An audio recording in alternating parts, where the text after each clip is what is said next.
Hi, everyone. Welcome to the Asian Hustle Network podcast. Today, we have a very special guest with us. Her name is Jessica Wu.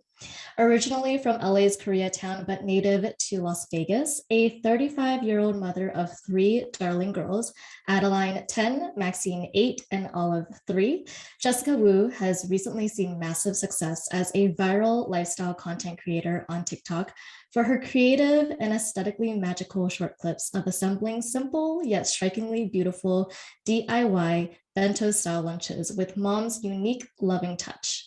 After starting her TikTok account, Sully Jessica, in January 2020, Jessica has surpassed over 5 million followers eagerly watching and sharing her cooking and lunch videos mixed in with DIY, family fun, beauty, and lifestyle clips. Jessica, welcome to the show.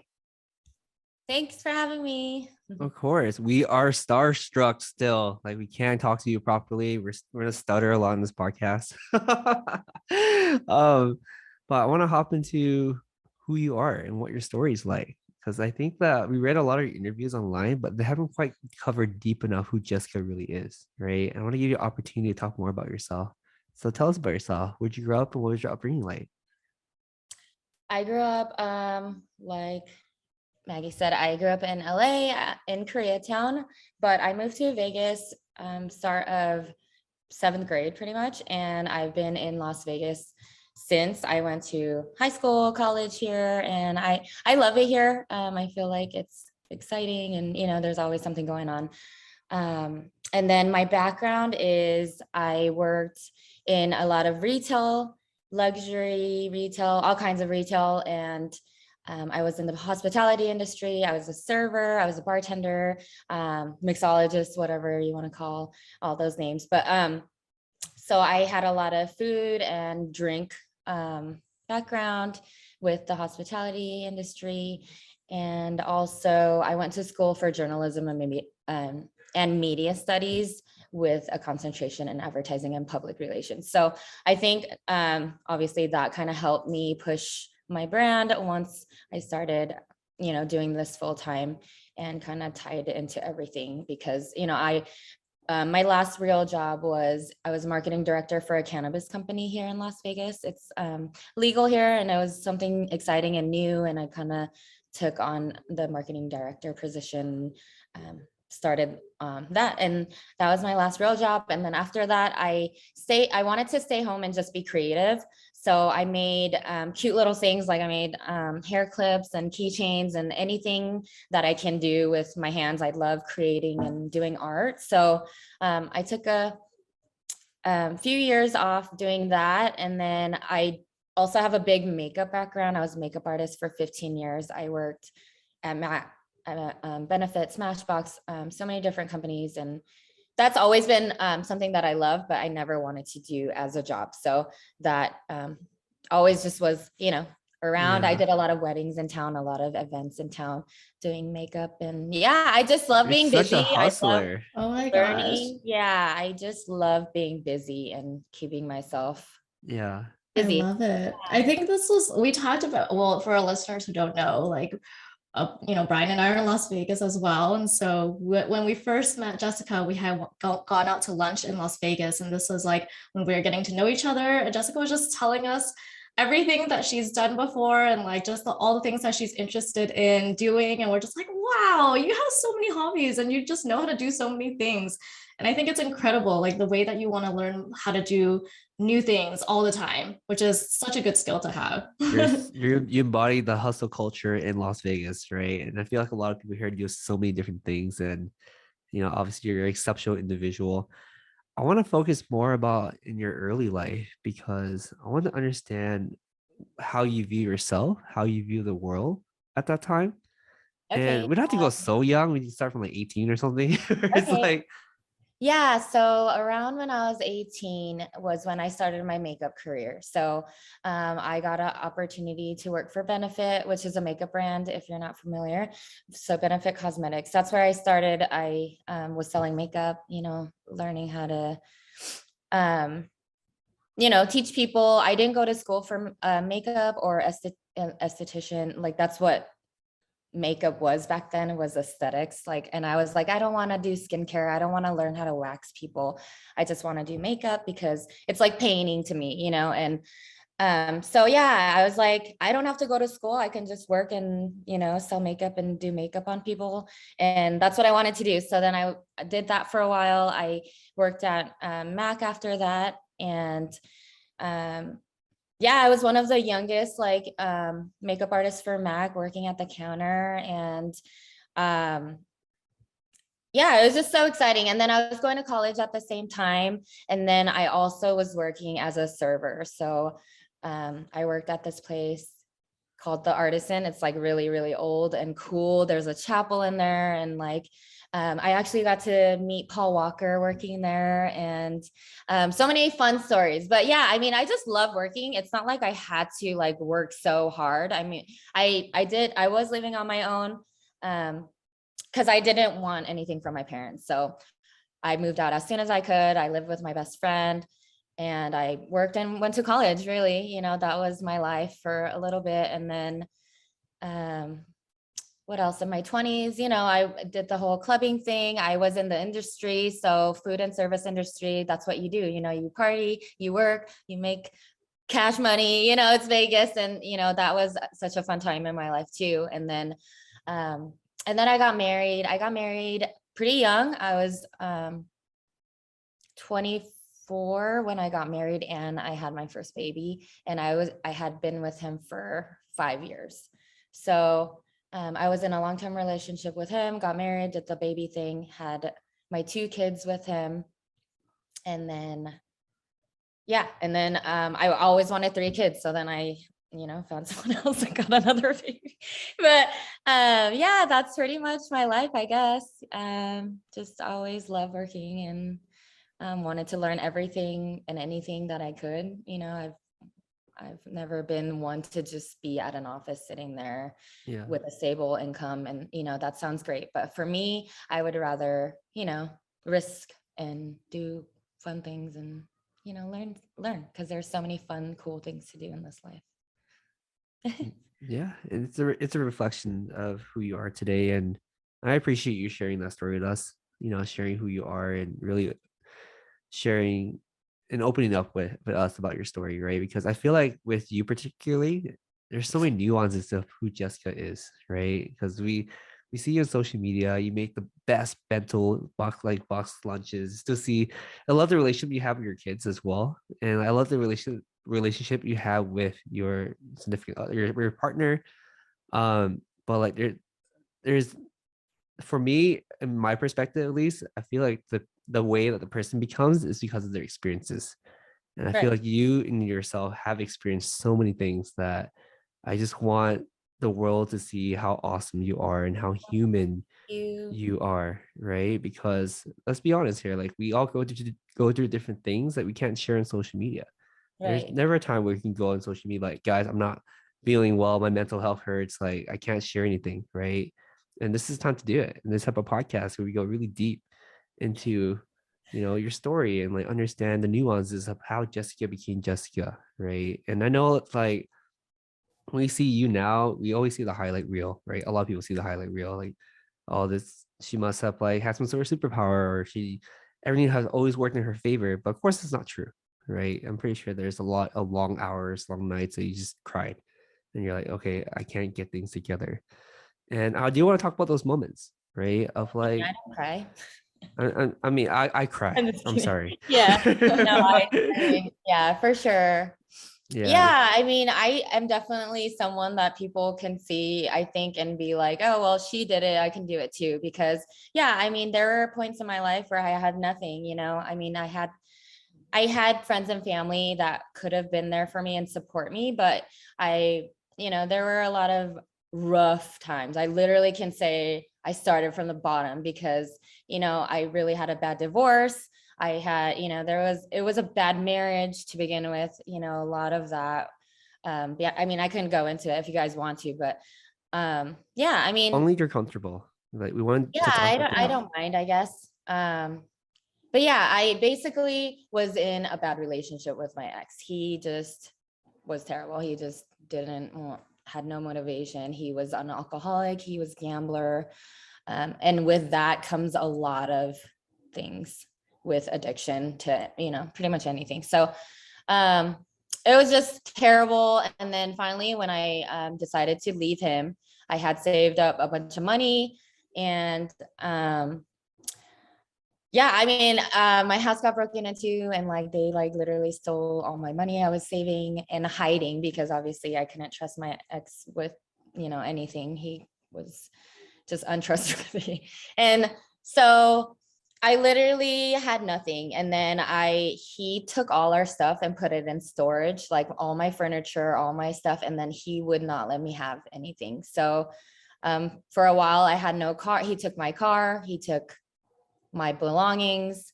And then on top of that, someone broke in and took the rest of my, so I literally had nothing. I had to move in back with my parents and start zero. And coming from me, I hated having things handed to me at all.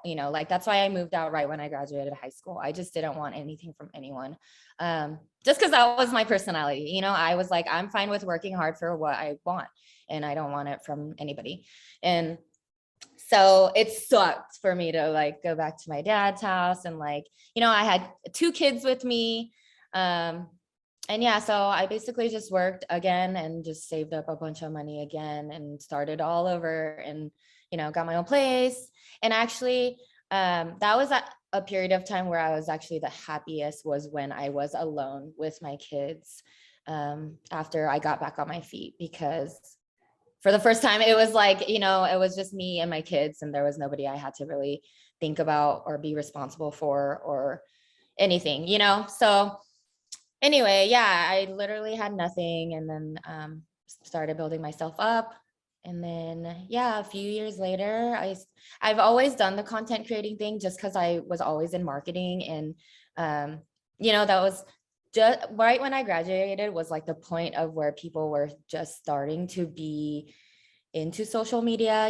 They had just the big YouTubers at that point, and YouTube was still not as big as it is now. But yeah, I mean, even back then, when I had my second child, it was when I started my YouTube channel. And then I had to stop everything, because the people who broke into my house took my computers and my cameras and everything. So yeah, I was just like, well, there goes that. I can't film anymore. I can't do any videos, because it was already, hard to do it, because I was I am learning all these things, and this is all new. And my sister's the only one that was like, you have so much to offer, put yourself out there. And it was when nobody did it too. And I was just like, okay, I'll try it. And then all that stuff happened. But yeah, I mean, I'm fine. I'm glad. I'm so sorry to hear all the bad things Thank you. happen to you, right? But I'm so glad that you didn't stop, Yeah. right? And that, oh my God, I don't even know how to react to this story, because it's Sorry, I know it's such a down. no.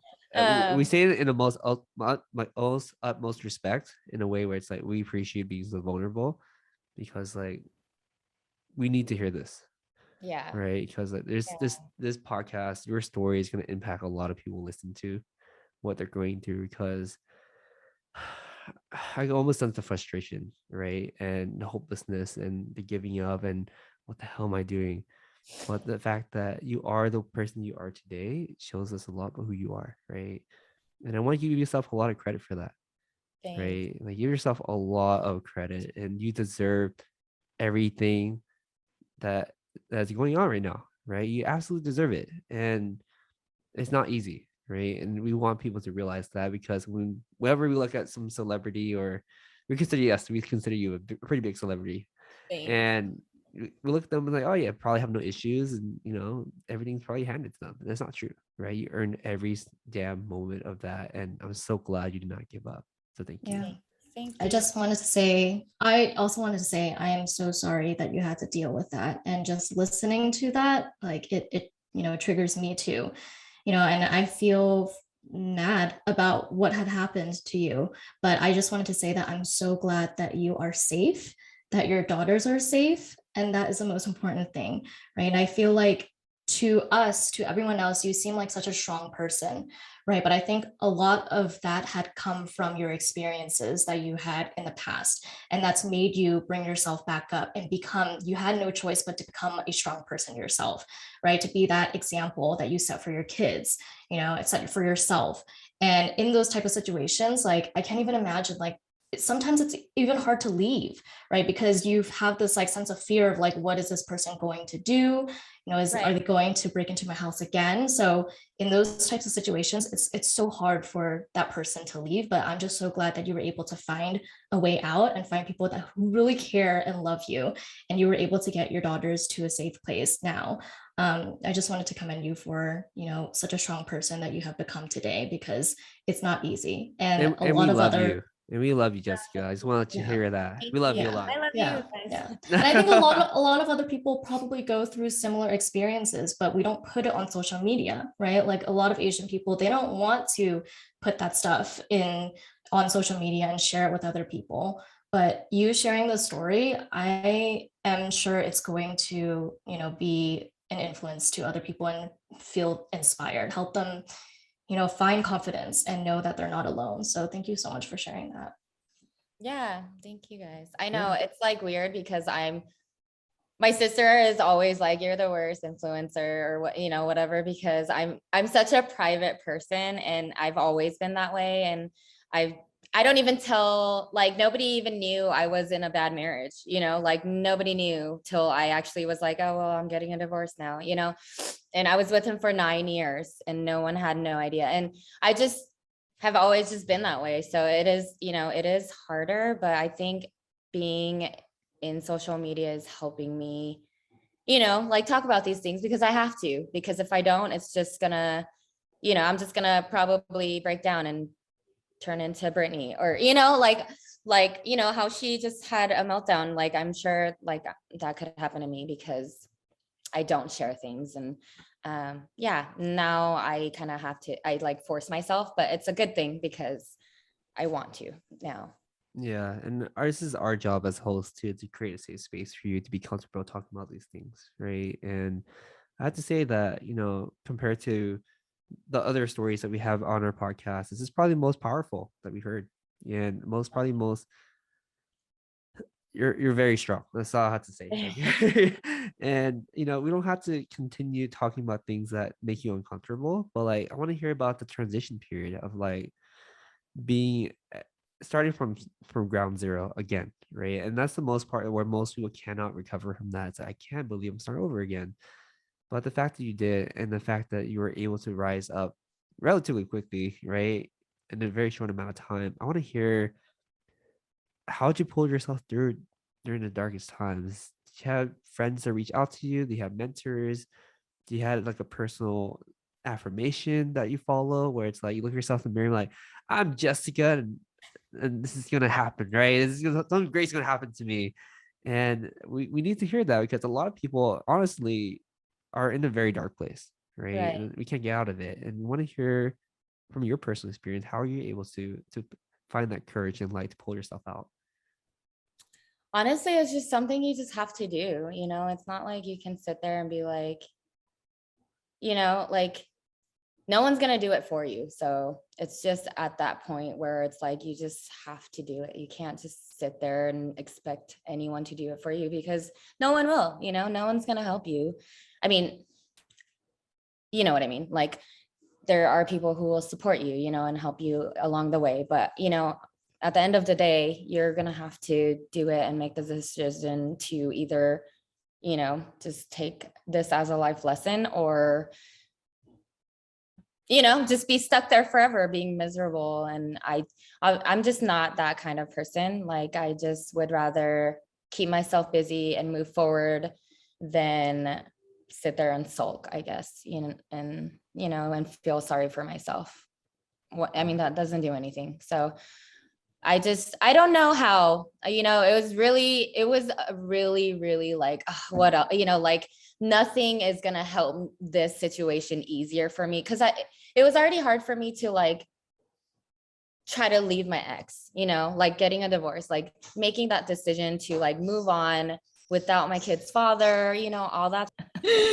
No, but I absolutely agree with you. And I think you realized that it was better to find a safe and better situation for, especially for your daughters. I think short term, yes, it will hurt. Short term, yes, it will be really hard and difficult and heartbreaking for you, right? But long term, what kind of environment do you want for your kids? What kind of environment do you want them to grow up in? And I think you were able to kind of see the light at the end of the tunnel and know what is the better decision for yourself, which is to, leave and find a safe space for your daughters and for yourself as well.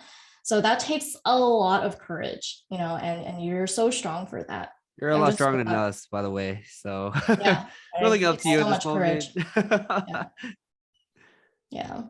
So, I mean, with, during that time, when you were kind of going through that breakthrough, that pivot, and you're just so involved in so many different things, and being a makeup artist, working in so many different roles, you started YouTube about like 7 years ago, right? And so during that time, like, what made you decide to, start YouTube videos? And it kind of like just catapulted into a whole TikTok. career, TikTok. And now you have over 461,000 subscribers on YouTube, and you have over 5.7 million followers on TikTok.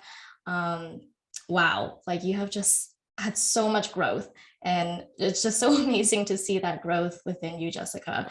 I, Maggie, I want to Go add on ahead. to that question too. It's like I want Yeah. to hear about you starting YouTube and how did that prepare you to become a TikToker? Because most people I find that are in YouTube first for a couple years that haven't quite taken off make the Mhm. best transition to TikTok. They're like, I see an opportunity now, I'm gonna seize it. And I feel like you're one of those people that did that, right? So I want to hear about like your YouTube career and how that prepared you to become the TikToker that you are today.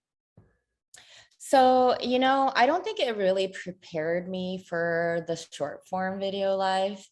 Um, so going back to when I was starting, basically my sister, she was the generation of watching YouTube every day.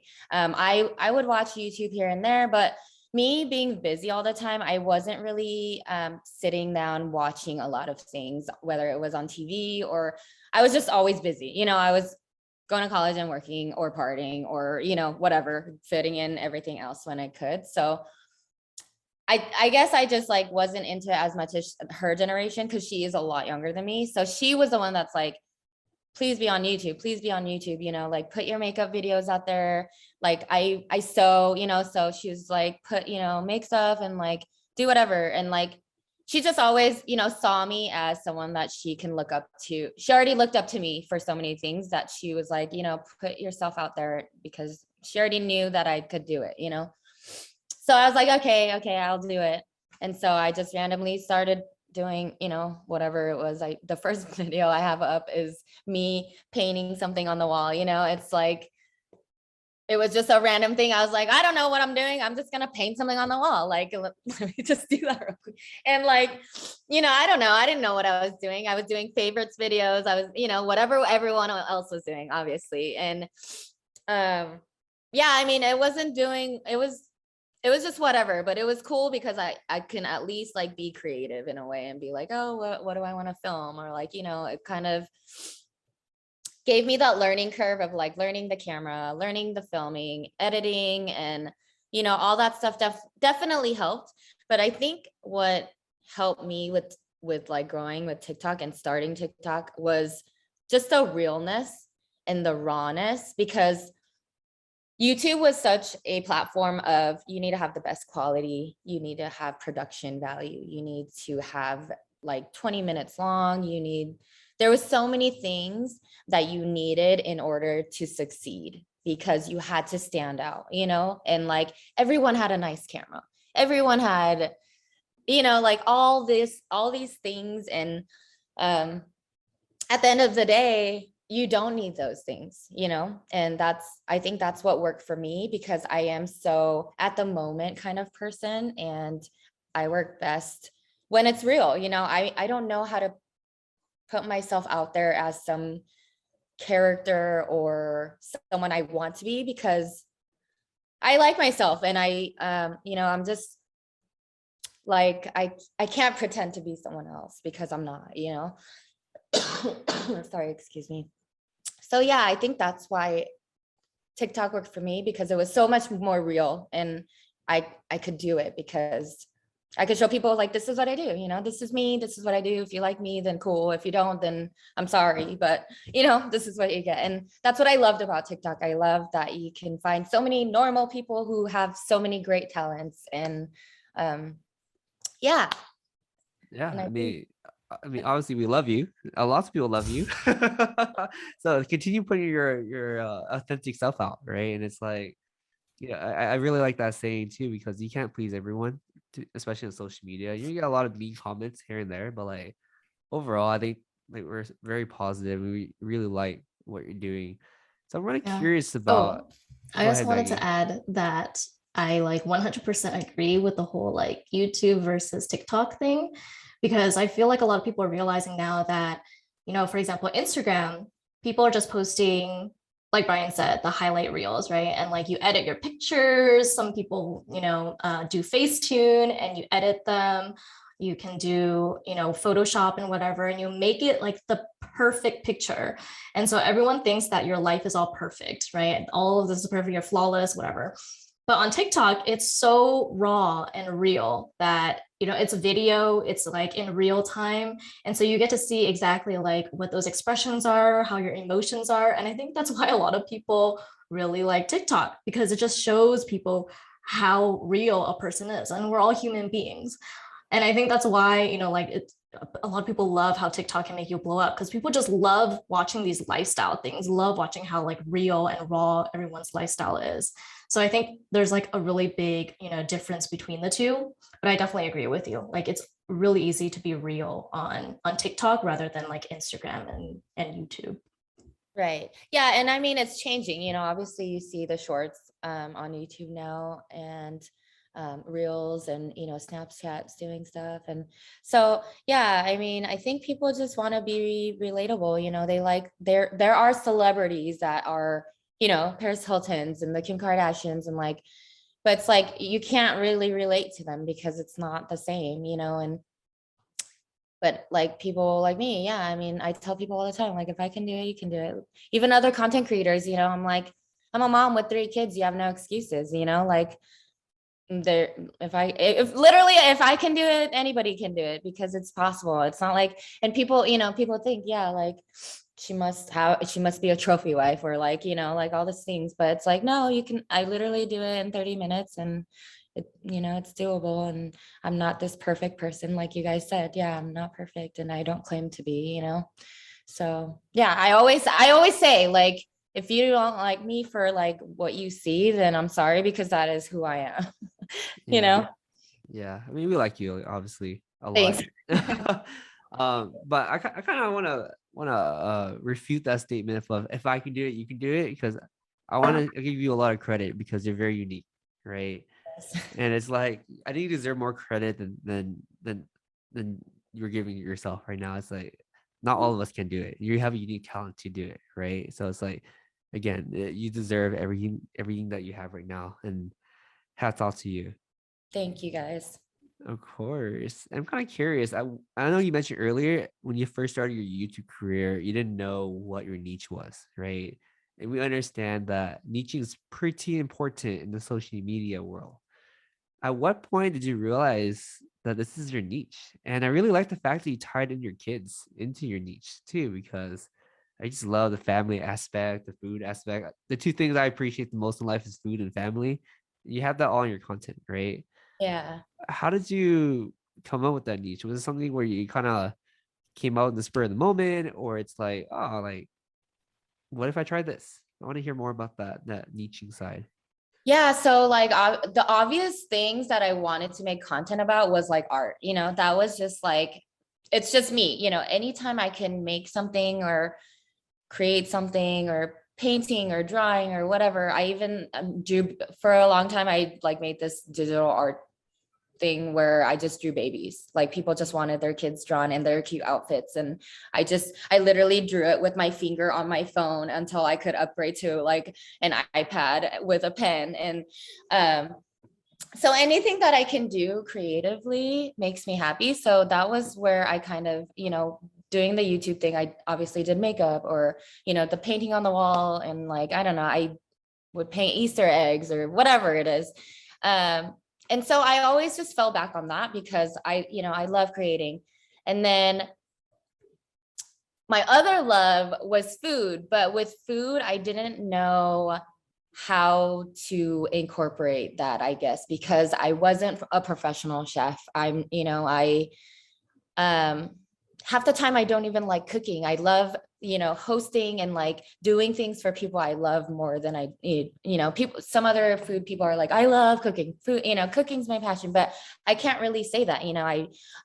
I do like cooking, but I love eating. I love the community the food brings. I always tell the story, like as a kid growing up, my mom would take me everywhere, show me all different kinds of cuisines. And like my favorite thing was to go out and eat with my mom. And she'd be like, you were like, you'd be 4 years old eating freaking live shrimp, and people would, be amazed, and you'd literally go like this every time you saw food, and like, so food was always something that I loved, but I don't think it was something that I ever thought like, oh, this is what I could create content in, because I wasn't a chef, or, I didn't have that kind of background knowledge to feel like I was credible enough to make food stuff. But I mean, I did back then I did like a deep fried Oreo video, or like, so I kind of would try different things, but like I just didn't think I could get big with food, I guess. So once TikTok started, I did, like, if you go scroll all the way to the bottom, I do like art resin videos and some, like I was just doing like, I don't know what to do, Bring it back.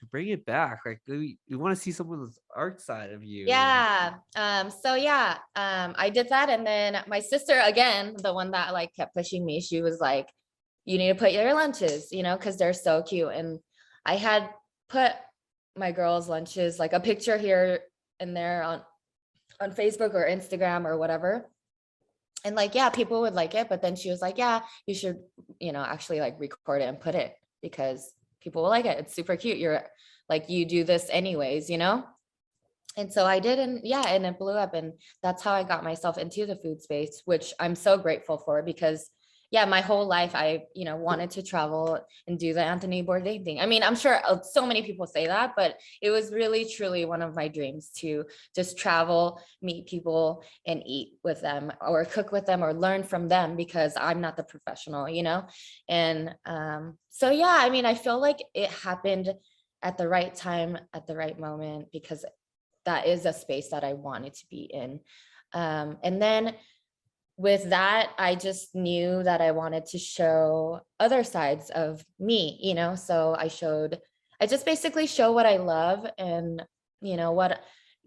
basically I just think of it as like, what would I want to share with my family? What do I want to share with my daughters or my friends, or, stuff like that. So I started doing more family stuff because, people liked it, and my girls liked filming with me, especially my oldest. She loves doing everything with me.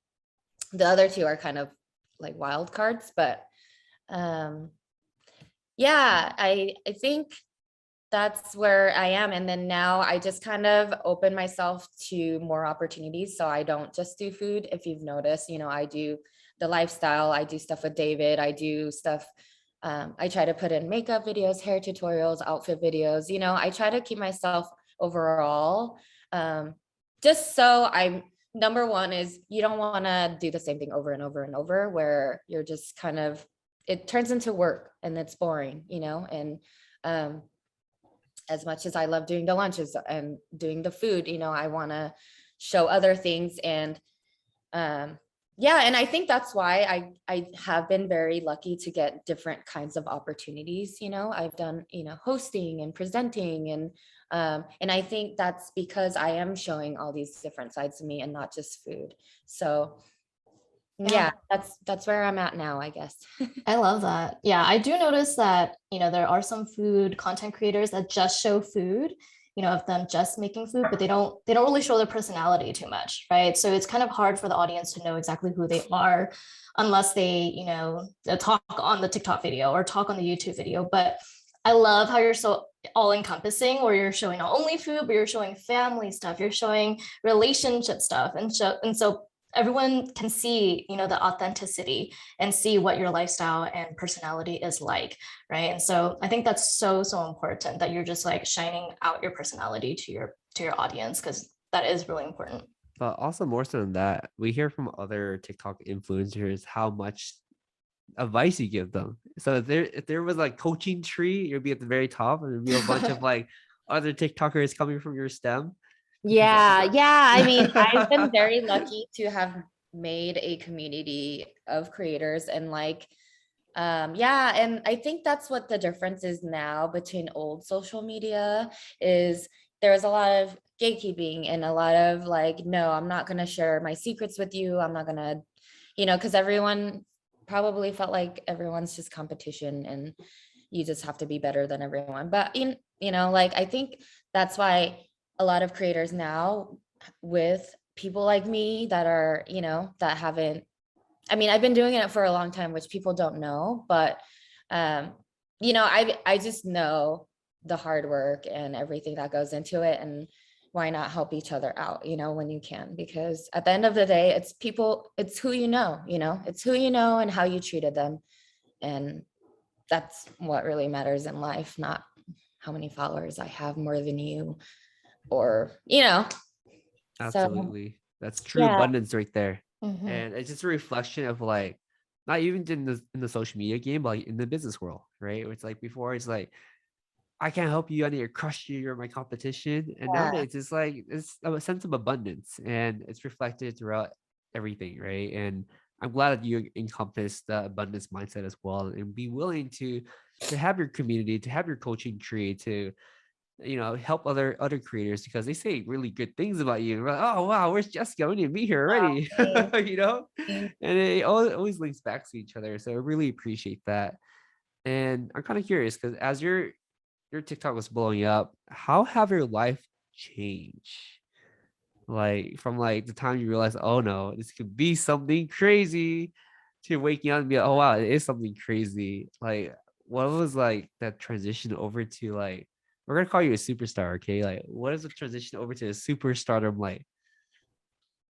Um, you know what? I think being like going viral during COVID kind of made things a little bit different because I was home, like I didn't really go out or do anything to even realize, like who am I? Like, like I'm nobody, like, but like I would get all these, like, you don't really like wrap your head around the big numbers and stuff because it's not real. Like it's real, but it's like you don't see these people or like you don't really, especially because we were stuck at home and I'm just like, this is so cool, but it's like I'm not sure what's happening at the same time. But then once I started going out and like people started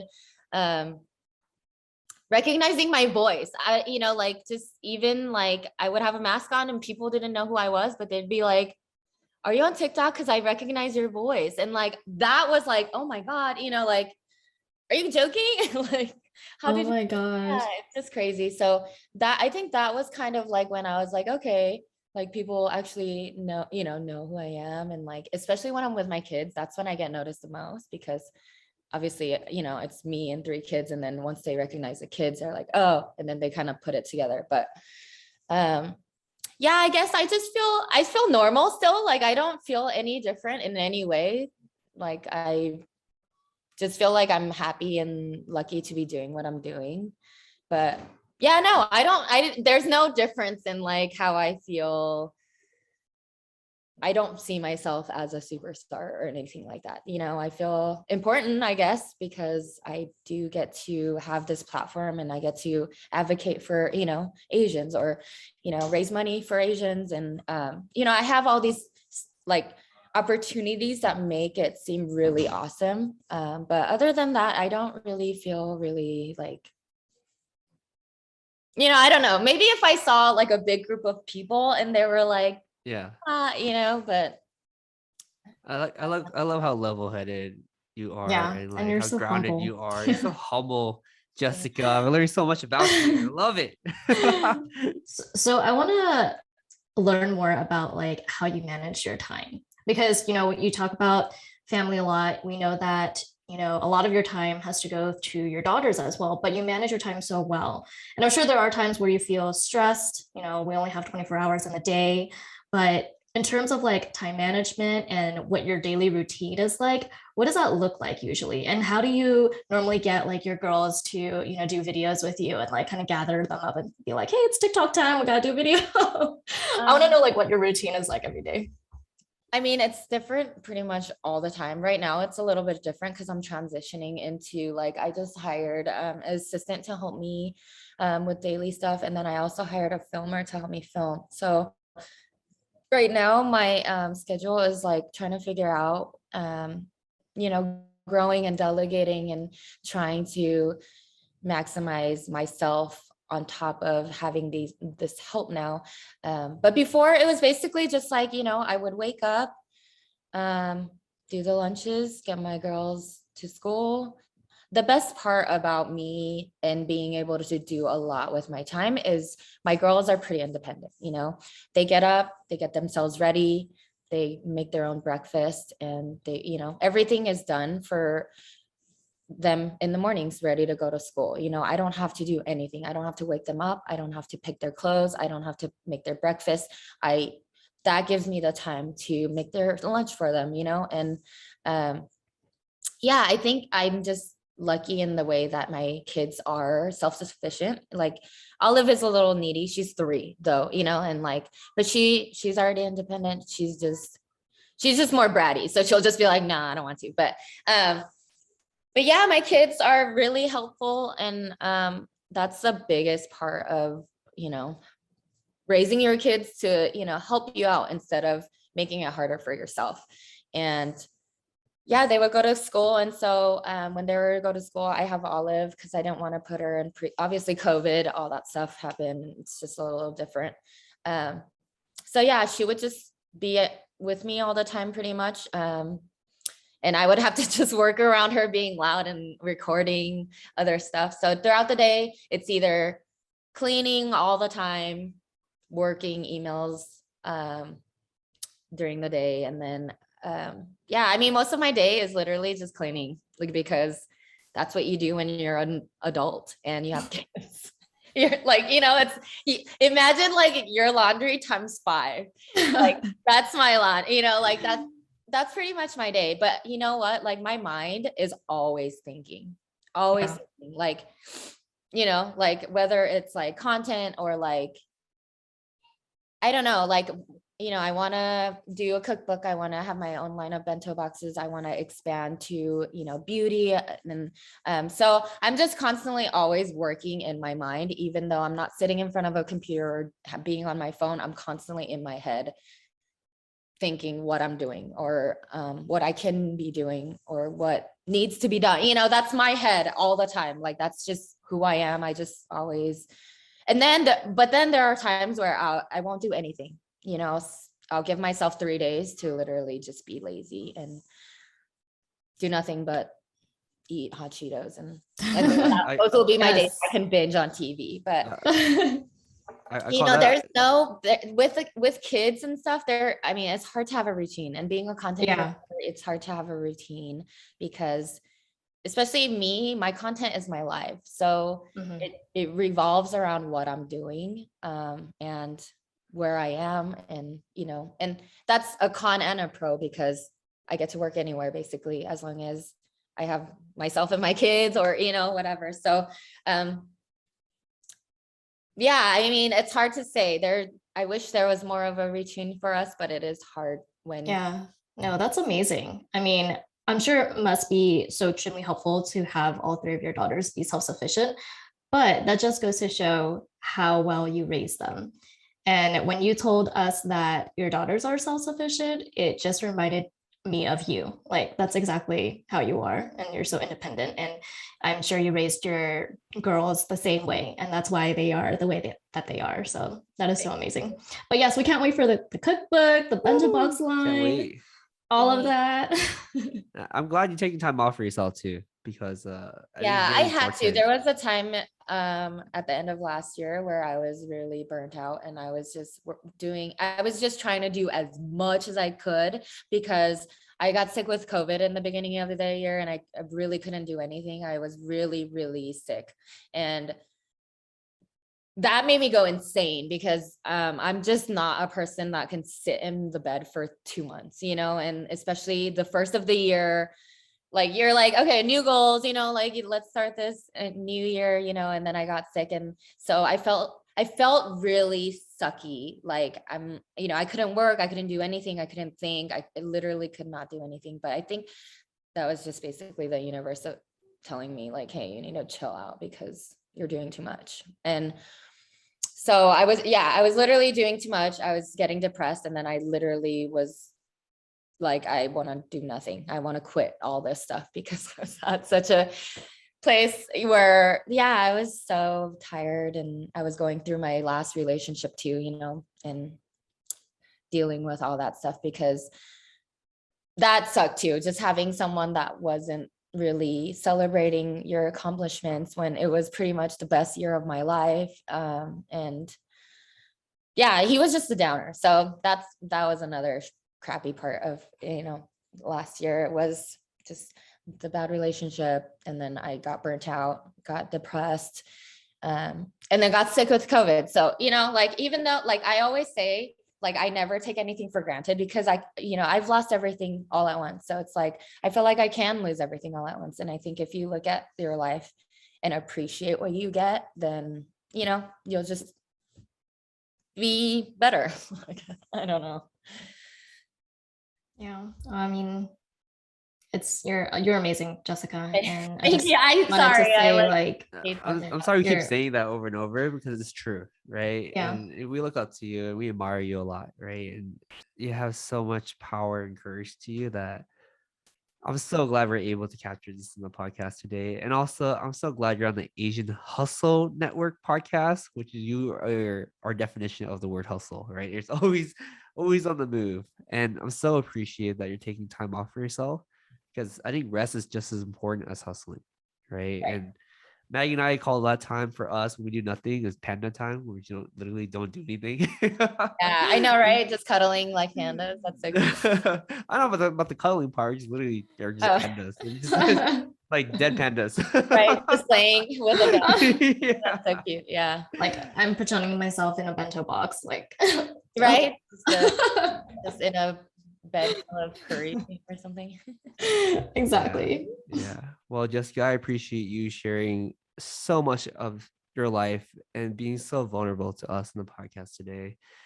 And I guess for the last question that we have is, what advice would you have for yourself when back when you were younger, knowing what you know now, and if you can talk to like 15-year-old Jessica again, what is the one advice you would give her?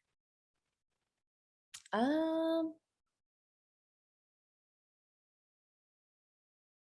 know that's a hard question.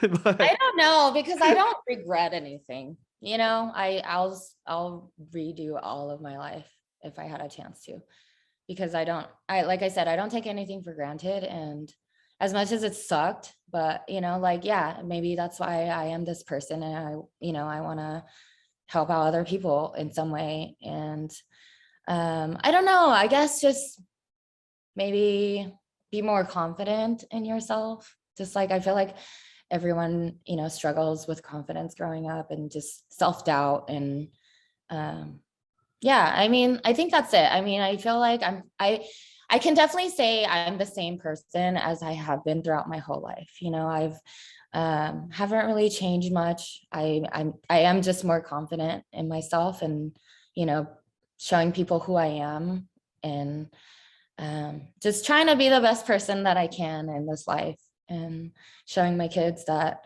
being good and being kind, is good. Like, it wins in the end. So yeah, I don't know what my advice would be, but just I don't know, like be yourself, I guess. Keep being yourself because it'll work out. I don't know. That advice is already really good. Like, it's simple, but it gets to the point and it's really all there is to it. Yeah. And that's what content is. I try to tell people who are so worried about like, what people think of them and stuff. And I'm just like, people will love you for who you are. And those are the people that you want to be there, as Yeah. you grow. So Yeah, absolutely. Like, I think we tend to make things more complicated than it has to be, but it right. really is so simple, and just be yourself and just be confident is Yeah. really the key. Right. Thank you so much for sharing that, Jessica. Yeah. For another thing that I do say is, there is no one like you. There is no one else like you. So that's, whether you're doing the same content as everyone else, you're not that person, you're someone different. So yeah. Everyone has their own spin to what they're doing. So how can our listeners find out more about you online, Jessica? I'm pretty much everywhere, but my username is Sully Jessica, SULATEJESSICA. But yeah, I'm pretty much everywhere. You can find. Awesome. We will include all of that in our show notes of this episode. But it was amazing having you on our episode today. Thank you so much for just sharing your story with us and being so vulnerable on this episode. We really enjoyed it. Yeah, thank you guys for having me. It was amazing to talk to you and get to know you guys more. Yeah, thank you again so much, Jessica. We love you, and we can't emphasize that enough. And oh my goodness, this is a powerful episode. Thank you so much. Thank you. Love you guys too. I love you. Bye. Thank you guys.